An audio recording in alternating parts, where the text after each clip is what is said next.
Well, good morning, everyone.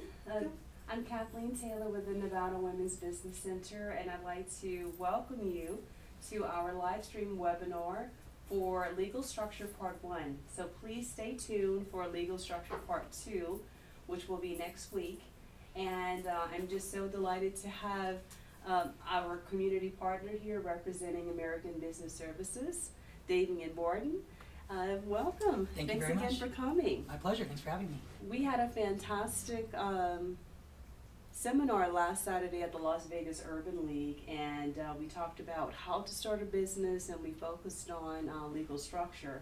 And it was such a hit that we decided to do a one-on-one webinar about it so that it's archived on our YouTube channel, the Nevada Women's Business Center, so that way our audience who are interested in viewing our information or trainings or seminars about legal structure, you can do so at your leisure. So please go to our YouTube channel and check out our various videos. Also, towards the end of our webinar, we have a special guest that will inform you about the fantastic programs and services provided by the Small Business Administration, the SBA, Ms. Christina Stace. So please stay tuned after the conclusion of this great interview or conversation that we're going to have about legal structure so that you can hear more information about the SBA.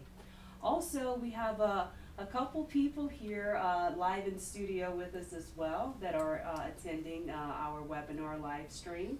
So if any of you have any questions, please feel free to engage in our conversation. So with that, I'd like to share some information with you about Damian. And Damian has spent over 20 years providing asset protection, wealth preservation, business integrity, and strategic planning for a full spectrum of business owners, entrepreneurs, and business professionals by drafting specific and tailored business solutions and providing a blueprint for optimization and efficiency for any type of business. In addition, Damian has also authored numerous manuals on land trust, corporations, limited liability companies, living trusts, business trusts, nonprofit corporations, 501c3 filings, and business planning. Also, he's very entrepreneurial minded, highly creative, results oriented, and an articulate communicator with impressive sales, motivational, and marketing experience. So given that, I am so delighted to have you here. Thank you for that. I appreciate it. Absolutely. Glad to be here. Yes. Thank you. So, so tell me, in reference to starting a business from a legal perspective, legal structure perspective, what do you think are like the must-do steps, so to speak, for an entrepreneur to consider which legal structure that they're interested in? Mm-hmm. Because it can be very overwhelming when you are starting the process of starting your business. It's like one layer after another, after another, after another, and making an informed decision about the advantages and disadvantages of different legal structures. That can be critical for an entrepreneur. So would you like to share with the audience how important that is? Sure. Okay, so when you get to a certain point in your business where, things are actually working for you and, now you're ready to actually take it to a level where structuring becomes important, where you actually have assets to protect, where you actually have cooperation with other people that you have to incorporate into your business model, mm-hmm. where you may have supplies that you have to bring in. Mm-hmm. And so if you're at that level, you need to consider what type of entity you want. Now, there are many different types of entities that you can use, mm-hmm. But the most common ones that people should really consider are the S corporation, which that many people have heard of. The limited liability company is another one that should be under consideration for any small business, or any business for that matter, should consider how the limited liability company works. Yes. And is it useful for them.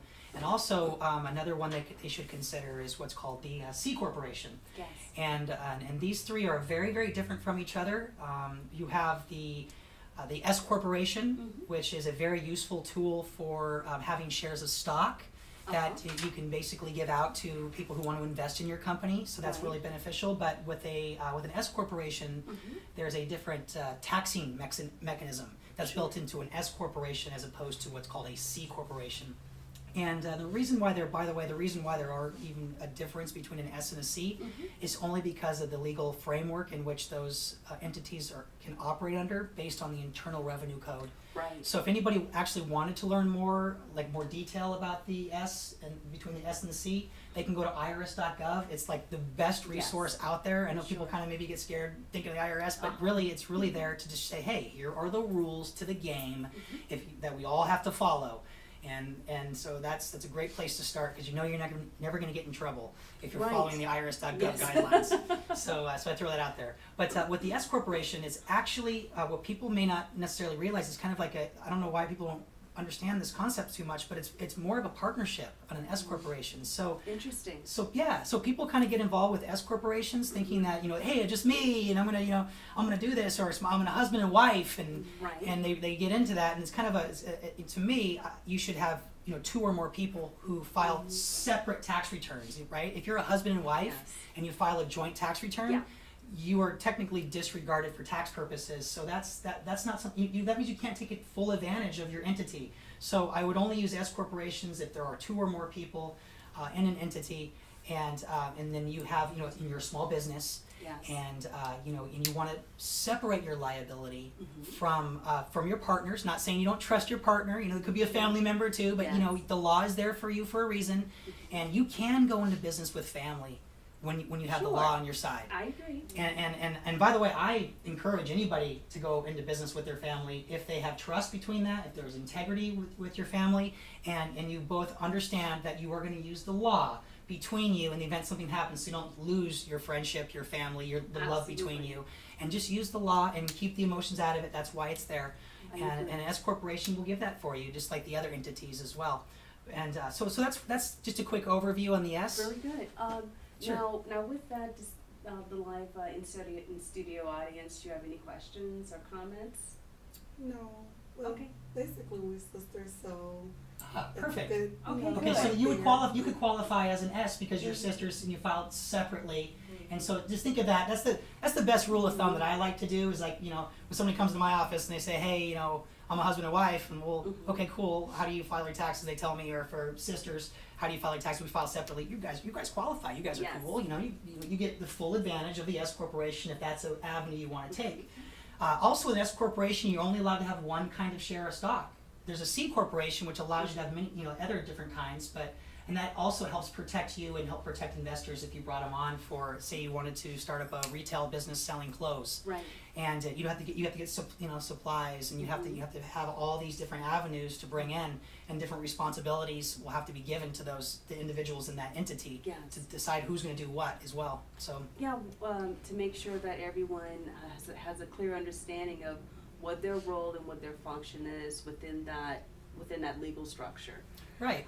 Now, when you look at the C and the S and the LLC, do you think that some of that is revenue driven? So, for example, a Fortune 500 company, do you think that they would have more of an advantage of having a C corp versus someone that's basically a sole proprietor, and they're making a decent market share, so to speak, but not at the level of a Fortune 500 company? Do you think it's better for that person not to file for a C, given their level of infrastructure or an income stream versus a Fortune 500 company?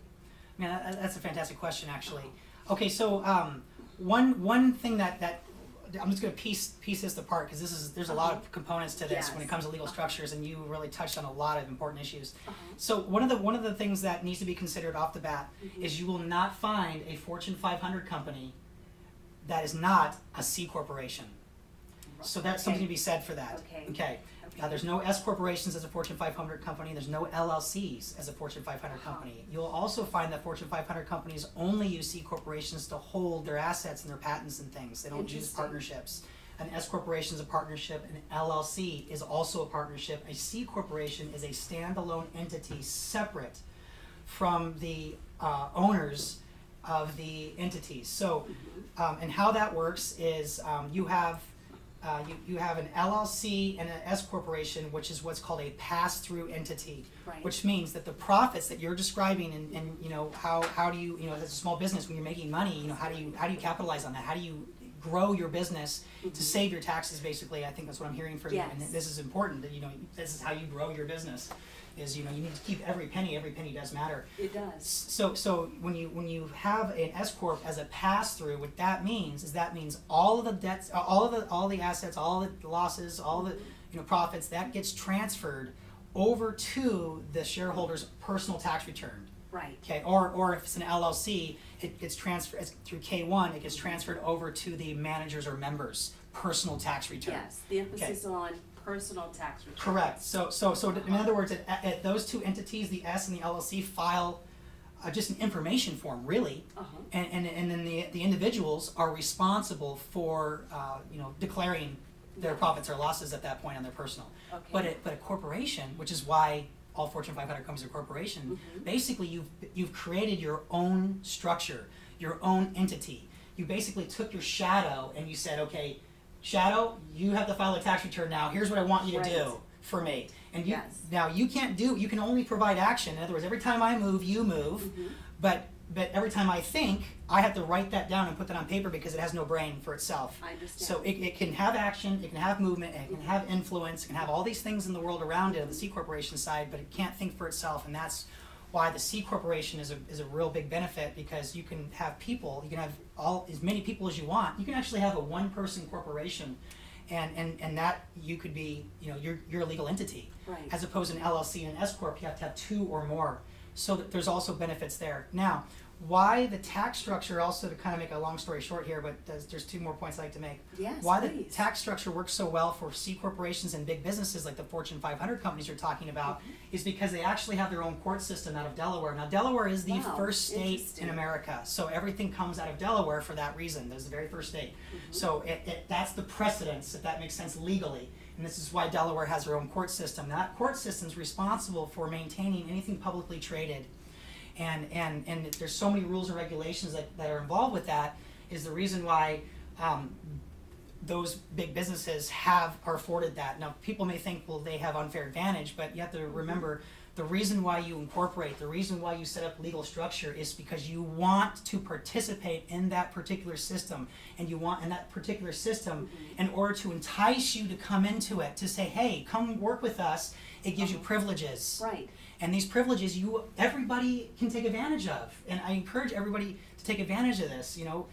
This is the largest market in the world is the legal market. And the reason why this legal market is so important is because this is how the rules everybody follows, so that way you know that when you put 5 calories into something, you know it's not wasted, that your back is covered, Right, as long as you're doing it right. So anyway, sorry not to digress too far off that, but this is fantastic. yeah. Now, let's kind of look at it from a ego perspective, so to speak, and let's just say you're this, you're bright-eyed and you're bushy-tailed and you're excited, because you're thinking about starting a business, or you've started your business, you've launched it, so to speak, and instead of looking at it from more of a realistic, fact-based perspective about your legal structure, a person may just have the misinformed notion that, from an ego perspective, that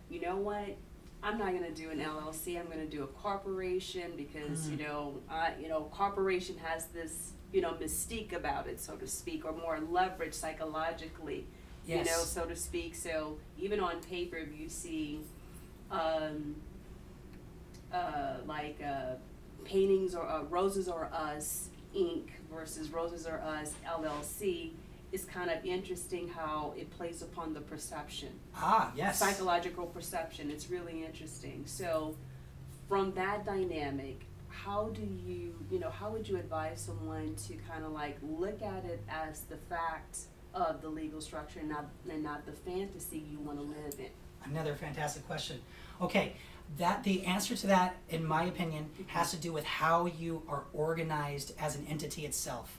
and what your goals are in the entity. So, Exactly. so if you are a limited liability company, you should be thinking in the terms of how you are organized, as opposed to a corporation, which is how you are embodied Yes. as an entity. In other words, with a LLC is a partnership that actually has a goal in mind. Yes, it does. Where you say, okay, listen, you are really good at marketing, and you are really good at finding the suppliers we need out of Poland Right. for that, that's that special, silver or whatever, right? And Yes. we need you to get that. And then now you're really good at finding all the, all that you are involved with Hollywood, so you know what all the new up and coming clothes are going to be that nobody knows about yet, because you were in line of what the new movies are going to be next year, Right. and you know what the clothes are going to be, and you're going to be ready, and you're going to have that. And so what you do is that in the limited liability companies, because you've got partners, you've got groups of people who come together for a common goal and purpose, Yes. for a certain action to have a goal in mind to reach that, to be organized as a Exactly. collective, Exactly. and get that and encompass that, and then once you reach that, you can reorganize to something else. And this is why limited liability companies generally have a lifespan. For that reason, you can make them perpetual, but they have a lifespan. So that's a different concept, as opposed. Let's go over the C corporation real quick. Well, the C corporation it's more of an entity where, to take the mystique out of it. So you got the organization, now you got the incorporation, now they just got the Right. body. So a C Right. corporation is just like, I think of like just a body. Yes. And that what your job is to do is to use what's called resolutions, amendments, and minutes. And through these, you're giving it action, you're animating it, and you're managing it, and you're controlling it, and you're telling it what to do, and it's like, you're kind of like a puppet master in that way. Now, through resolutions, amendments, and minutes, you tell it what to do, and also through bylaws. And the bylaws are just like how you're going to operate and what you're going to do forever. And you bring Yeah, it goes on forever. Sorry. Anyway. you bring up a very good point in that there are times when a business owner gets so involved in the day-to-day operations of things that having a monthly, quarterly, or annual meeting to meet that requirement of the C Corp in recording minutes and bylaws, establishing the bylaws, and making amendments to be in compliance of a C Corp corporation. Sometimes they may not have minutes recorded. They may not have the written document in order to manage the C Corp. So Yes. So could you advise our audience on how important it is to take the time to coordinate that meeting, to, if you make any changes, how important it is to document that in the minutes, and if you're making any changes. So how important is that piece of documentation? It's very important. The resolutions, amendments, and minutes are designed to protect you as well, and designed to protect the corporation, because these are agreements and things that you have between everybody to so that way we're all on the same page, where everybody knows exactly what they're supposed to do. Now, with a resolution, you are bringing something in, you're resolving something, you're bringing something into the entity that is going to help promote your business. Now, what that could be like a loan that you take on. Now, that loan will have a maturity to it. So when that loan matures, when you pay off that loan, then you would do an amendment, right? A resolution to create the loan, to say, hey, we're all going to agree that we're going to take on this loan to buy these particular products, and then everybody signs off on it through the minutes, because they have a meeting, which is incredibly important. You've got to have at least one meeting a year, at least in the state of Nevada, but some states require more. But you should be doing a lot more than that. You should be having meetings lots of times, because that's why it's there. You keep it active, keep it moving, keep it doing stuff. So now you have the amendment that closes off the loan once the loan goes through, and then you'd write that up. Now the write-ups is to memorialize everything that takes place in that entity of importance. So you can actually track your trajectory. You can actually understand how planning is the most important thing, not just with a corporation, but all entities. Even personally, it's the most important thing, is to plan, goal set. Minutes, resolutions, amendments will provide that for you, will give that to you. And your bylaws are describing how you're going to manage and control your entity. What's cool about a corporation over an LLC is, a corporation, you can change your mind on certain things, and you can use those amendments and resolutions and minutes Right. to make those changes. Right. And an LLC, you guys are like, hey, this is what we're going to do. Yeah. This is how we're going to, our duties, our responsibilities are laid out right here. Until we reach this goal, everybody knows what they need to do. Ready? Go. Right. So it's a separate type of idea. So for your business and the best business, anybody, if you heard nothing I say, the best business that you need to get into, please hear this, is a business based on you, what your passions are. Not what you spend your 9 to 5 hours doing, collecting a paycheck, working for somebody else. What I'm talking about is when you go home at night, what do you do? What do you spend your time? What is interesting to you? What are you looking up? Those are the things you need to look at and analyze and find out how you're going to grow your business based on that if you are not in business. But if you are, then the legal structures these legal structures will help you grow. But anyway, so that's why the minutes are important on the corporation side. And and that's cool about an S corp. Think of it this way: you have LLC on the left, you have C corporation on the right, and you have the S corporation right in the middle. It's like a hybrid between an LLC because it passes through the taxes, and you have the benefits of the corporation for liability and asset protection. By the way, Nevada is such a cool state. This is a great place to be because Nevada lets people have all those benefits: liability protection, asset protection. You can start your business and not worry about getting your house taken from you if you're a pest control guy and you accidentally screw up and you sprayed the corner where the dog likes to eat his food, or I'm not saying please don't do that, but you have accidents in business sometimes and you want to protect yourself, and this is another big reason why people incorporate is for asset protection. Now, looking at the other side of the spectrum, there are some people that decide to file as a sole proprietor. Yeah. So could you talk about the pros and cons of being a sole proprietor? Yeah, okay, so a sole proprietor is kind of cool. Basically, you're kind of running it as yourself, but you still take a little bit of advantage, and it helps you kind of it helps kind of get your tax liability a little less, and you have more write-off potentials and as a sole proprietor, but you don't necessarily have you don't have to go through all the hoops of all the forms and files and permits, or you have permits actually, depends on what you're doing. And you can run out of your home. There's a lot of people out there who are who I would consider a sole proprietor, who are like a multi-level marketer. Right. And they're just at that point where look, they're starting to make money and they're starting to they're starting to get things, and like, so I'm starting to get some assets. I'm spending too much time thinking about my assets. I need to structure to protect that so I can actually move my business forward. And sole proprietors will always. I mean, a sole proprietor is great because to me that just means an entrepreneur. Yes. That's the definition to me.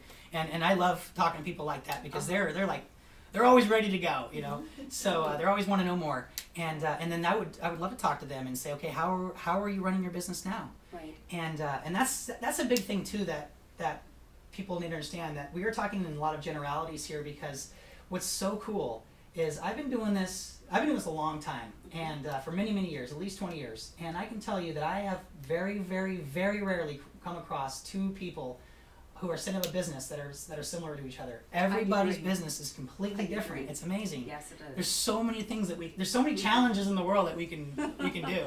Anyway, but a sole proprietor, that's kind of how I would describe that. And there are some advantages to being that, but at some point you gotta you have to take that step. It's like the internet. When the internet came around, we're like, okay, when am I gonna buy that computer to get hooked up with the internet? It's kind of like that. You gotta step into that business world at some point and take advantage of all your rights and your privileges that they give you. Absolutely. And evolving from a sole proprietorship to looking at the options of being an LLC or a corporation S, even that really does help to protect you from liability. Or big risk. Reason. Yes. Risk. Yeah. Now you touched upon some motivating factors in people trying to figure out where they're at in the grand scheme of things in their journey as an entrepreneur. So would you like to share what your journey was as an entrepreneur and how you got to this point? Sure. Okay, so when I kind of look at my journey, it's kind of strange. I guess the best way I can explain it for understanding, because everything's personal, but it's kind of like a staircase. And I noticed that when I first started, I started with looking at other people around me and going, man, I'm cool, man. You're living the dream. I want to live the dream. How do I live the dream? And you listen to these people, and you're like, man, you're crazy, but you're good for you. So I take that little that little sliver, that little piece of light Yes. that they share. You know, I'm Mhm. like, okay, all right, I'll put that, I'll file that away. Uh-huh. So and then I realized, okay, so in order for me to actually really believe in it, I actually have to do that. Right. Exactly. So I do it. I practice it, and I'm like, okay, all right, it feels good. Now I find somebody else who teaches me a little bit more. Once I feel comfortable with myself and my own skin in that part of the business, Uh-huh. I find something more, and then I find that I'm a worker. You know, I say, okay, so I'm not a doer anymore. Now I'm kind of a worker. So I'm Right, actually working right. towards something. But what am I Yes. working towards? I'm spinning my wheels. Why am I spinning my wheels? So then I analyze that, and I'm looking, and I'm introverted. I'm like, okay, I'm working a lot. Well, how do I profit from this? Is my work actually promoting benefit? Mhm. Is it promoting an environment like sustainability? Right. Am I helping the environment? Am I going to leave this better than how I found it? Exactly. And if I can't say yes to those questions, then I realize that my work is not real work, I understand. and then I become a bad person because I'm mad at myself all the time, right? Because I'm like, how do I fix that? So then I go, and to make kind of a long story short, I go from the worker over to the thinker, and I'm thinking about how I do this, and then I start making stuff, and then I realize, oh my gosh, I'm making stuff. I'm not really a maker. I'm actually an entrepreneur. Uh-huh. Because I'm actually trying to make something to benefit others, and by benefiting others, in turn, I benefit. So Yes. there's motivation there. Yes. There's motivation because as a local person, and I'm putting something out into the aggregate, I'm receiving reward and benefit from Yes. other people because they see what I'm doing, and then it motivates them to want to do stuff. And then if their lives are better, then guess what happens to my life? It's great. Just by proxy, it's amazing. It's Yes. almost, it's so infectious. Definitely. And this is this is where I found my motivation, Uh-huh. right? So this, in my life, I realized, oh my gosh, I'm totally motivated to do this because if I can benefit them, look how many people benefited my life. Look how many people around me have Yes. been there for me when I was like, being stepped on and crushed, and Sure. how do I give back? This is a way to do that, and then you kind of work your way through. You become like a merchant, right? Yes, So you you get your retail experience, and You you do. actually are making a profit, and even your family members and the people you care about you have like this kind of respect about yourself, and you don't give things away for free anymore. Right. You're like, You know your hey, I worth. love you, but That's right. I value myself, and I Right. value my time, Right. and I'm not going to be taken advantage of Right. anymore. And you go through this whole like. Yes, you do. that you do. rips you apart, and you lose Yes, you friends, do. and you lose Oh, colleagues. It's Yeah. a process. It is. Absolutely. Yeah, and then you go, wow, okay, so I'm a merchant, and now all of a sudden you're looking around you and you go, okay, there's all these professionals around me, and then you feel really small. And that's when you get into the ego, right? It's humbling. Yes. It's humbling. You get into the ego part of Yes. it, and you're like, oh man, I'm all, what am I doing here? All these people are like so big and giant around me. I feel like I'm like hiding in the corner. So, but then you realize, you know what? These people want me around them. Exactly. These people love me, and I love them, and I want to hang out with them. They want to hang out with me, and we find out that we have similar interests, and we come from the same corners of the gutter, and we're like, oh my gosh, we're two Yes. peas in a pod, and then Exactly. you are introduced to more people, Yes, you are. and you get more influence, and you Yes. get more benefit from that, Mhm. and then all of a sudden, if you're in the right circles, all you want to do is give back Yes, you do. because you've been To given so enhance the much. circle. Yeah. Exactly, because you've been given so much. You're like, Yes. man, I've been given an abundance, and because I have an abundance, now I don't. If I take all this myself, it turns me into a bad person. It turns me into a power-hungry person. So if I can take this away from me and say, hey, listen, I have too much. Please, you can use this. That's business. That's what you I want to do. agree. That means you're doing the right thing and under the right models, and you will grow as a person. I So agree. long story, but that's Oh how no, I the think- process I think and it's- staircase. Yeah, and it's a continuous process. Oh, yeah, it in is. growth and evolution. So, Mhm. audience members, do you have any questions or comments? No, it's just great. It's great. Okay, Thank good, you. Thank good. you. Now, taking a person through the whole process of, okay, they're going back to like step one. Mhm. How does a person even, figure out where to go to file for their legal structure?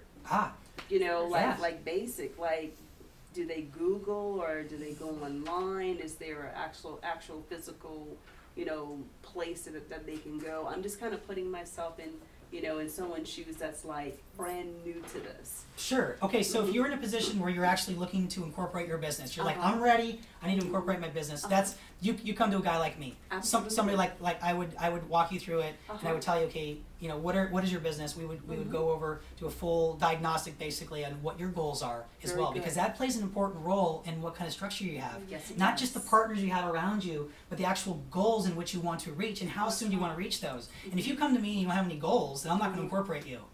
Because you don't know what you're going to do. You don't. Good point. Yeah. Yes, I'm going to say, okay, absolutely. let's just start slow and you know do these few things and let me know how that works out, and then you know we can so we can do a little coaching if we needed to. But in the end, if you're ready to incorporate, there's lots of resource hubs. Come to me, we'll Sure. talk to you, or you can go on the Secretary of State's website. The Right. Secretary of State, any government website you guys can go on and look up any laws, regulations, permits, forms. It's not going to hurt you. In fact, it's only going to help you to know how the law is working for you, and in some cases, kind of against you too. You know, it's to make sure that you know you don't sell the wrong thing or do the wrong Right. thing or hurt somebody. Right. You know, it's there for a reason, and you know that's why regulation's there. But that's what I would do. I would go online, Google it, find out what's good about you know each entity. Call me on the phone, and I'll shoot you in the right. I'll point you in the right direction too if you need to. Okay, so kind of like to kind of put things into perspective, you know, kind of like wrapping things up, so to speak. What are some like pearls of wisdom or kind of like nuggets, so to speak, that you would share, you know, to the audience about legal structure? Okay, pearls of wisdom.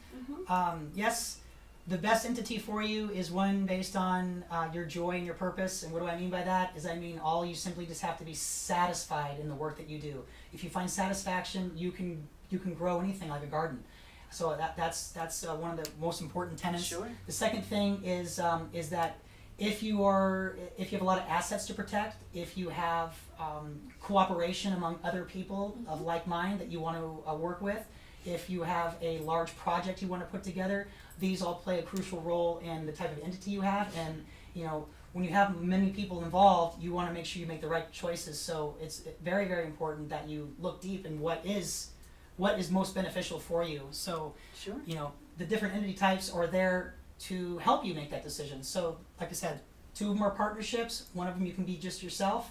And we can go into other things, but those are the pearls of wisdom I would give. Just find your joy and find your purpose in everything that you do. Everything that you do, by the way, you should do the best you can. I agree. And it only makes you a better person. It just does. It just so, does.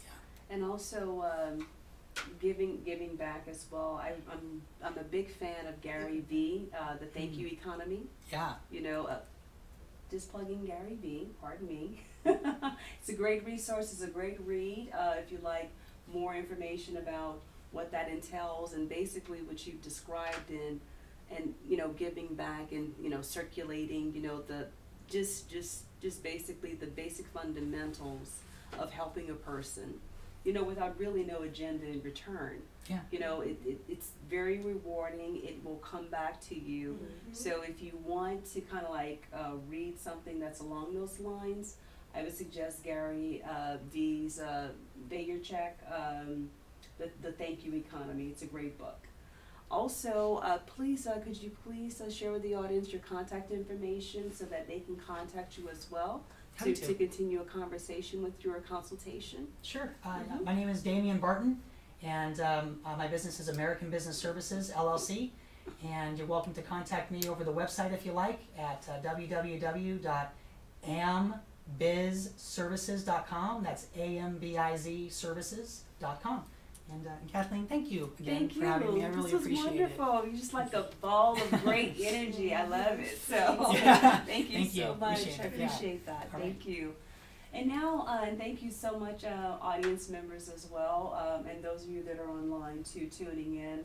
And please stay tuned because we're going to make a transition now with having Christina Stace from the SBA, the Small Business Administration, to talk about their programs and services. So thanks again, Damian, for Thank you. being here. I appreciate that. Pleasure. Please stay Thank tuned for Legal Structures Part 2 next week. And now, without any further ado, we'll have Ms. Christina Stace from the SBA. Thank you. Thank you. Thank you. Hey, good Hi, to Kathleen. see you. Thank you for having Oh, me. sure. Thank you for coming. Good to see you as always. Oh, well, thank you. Yes. Damian's presentation was very enthusiastic Yes. and encouraging, and I really appreciate that as a SBA person. Oh, good. Yeah, because you know, SBA, we are the federal agency Mhm. designed to help small businesses, and we do that in a number of ways. Yes, yes, you do. I mean, the Nevada Women's Business Center, the Small Business Development Centers, we all benefit from the SBA, you know, and being a federally funded entity, and it's a remarkable resource if you're an entrepreneur as well. I used the SBA trainings and videos when I was an entrepreneur and running my own business, and they are phenomenal in addition to your programs and services. Yeah, SBA.gov has templates, training that you can take, webinar stuff, anything, you know, at your leisure, whatever, and you have questions. The SBA.gov website is very, very comprehensive. We have a lot of information on that. So can I just talk about Please our do. what we do a little Yes. bit? Okay, so a lot of people say SBA, we have loans. Well, we do have loans. We have a loan guarantee program, which means that we have lenders that are SBA lenders, so you will go directly to the lender. You will not come to us for that. It's a guarantee, so a portion of the loan is guaranteed to them. So if the loan is defaulted, they have recourse. Yes. So they feel a little bit more comfortable maybe giving a loan to a company Mhm. that they would not have otherwise. Usually it's between 50 to 85% of the loan is guaranteed.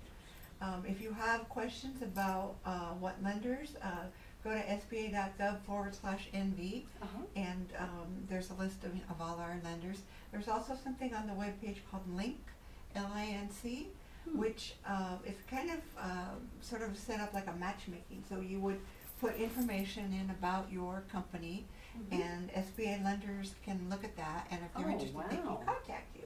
Fantastic. And so that's and they, you know, that's a great tool as well. Definitely. So our loan program is basically designed in the 7A program, which is for working capital, purchasing, inventory, what have you. Then we have the 504 loan program, which is designed for more purchases of real estate. You want to buy a warehouse, Okay. you know, and equipment or anything like that. So that's basically the outline of our loan program. Then we also have resources Yes. through our resource partners, which Women's Business Center Yes. here in Nevada. We have the most fantastic Women's Business Center there is out there. I'm just saying, they're fantastic. So, and they just don't serve women. Right. Gentlemen are welcome to Yes. attend as well. Yes. Their services are free, so they provide training such as this webinar, counseling, and also you have a microloan program, which I understand has now, you have enhancements to. Yes, we're very excited about that, and as a matter of fact, Leanna Jenkins, the director of the Nevada Women's Business Center and the Nevada Business Opportunity Fund, and Rob Sealander, our business development officer, they're on the lending side of things. They're going to host our radio show, Business Basics, this Thursday from 5 p.m. to 5:30 p.m.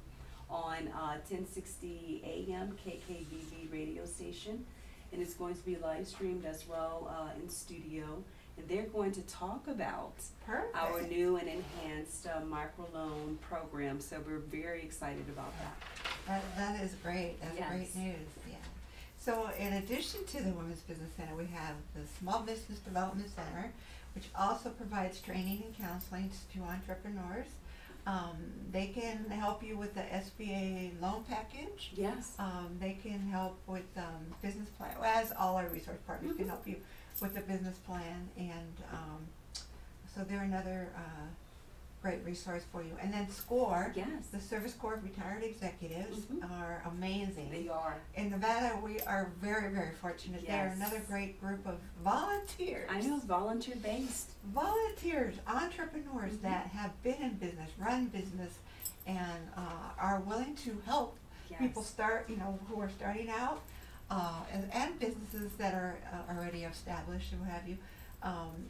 And they can help with legal entities as well. Yes. So they are another great tool. So if you're looking to have some guidance on that, you know, Sure. reach out to them as well. And I can't say enough about our resource partners. They're just great. Yeah, they really are. And yeah, you really are. Yes. And then SBA also provides government contracting assistance. So we have it's excellent. yeah, 8A. We have an 8A division, which is the business development program. It's a 9-year program, and it's designed for businesses that you have to be in business for at least 2 years. It's primarily set up for what was traditionally considered an underserved market. So women, minorities, veterans, anyone that was traditionally underserved.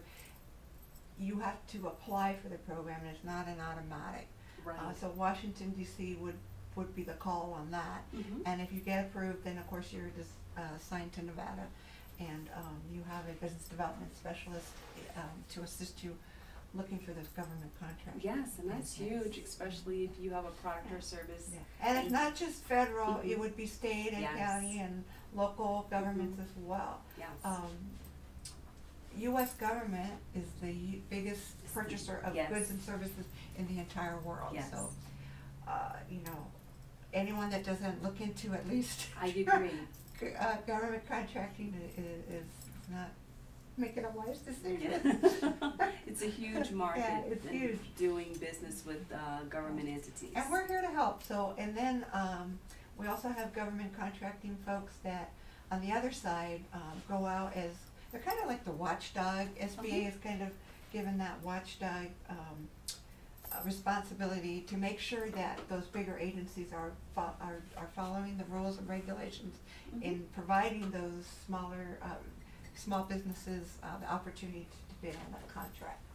So we do a lot. Yes, you do. Very comprehensive in we scope. do a lot. So, and then SBA also has advocacy, and we have an ombudsman in Washington. So if there's laws and things that affect your small business, and I mean, small business owner, maybe just one, Yes, two people, right. you know, they don't think they can have a voice. Our people, the advocacy people, want to hear from you. So if you have things that affect you, so because they do testify in front of Congress, and you know, they will bring your concerns and regulate. You know, if there's regulations that concern or whatever, they do work on that. And then finally, well, not finally, but SBA also has disaster assistance. Yes.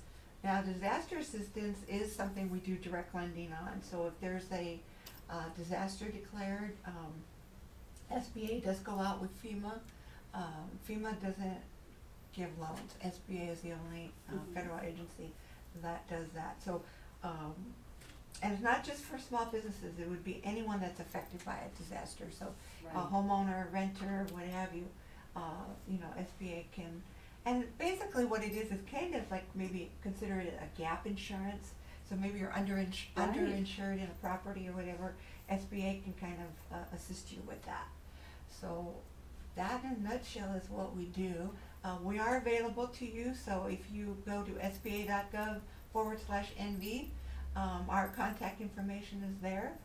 Reach out to us, and if I know it's a lot that I went over, so you know, call us. We'll be happy to assist you in navigating that. And that is our mission, helping small businesses. Absolutely. So, yeah. Yes. So.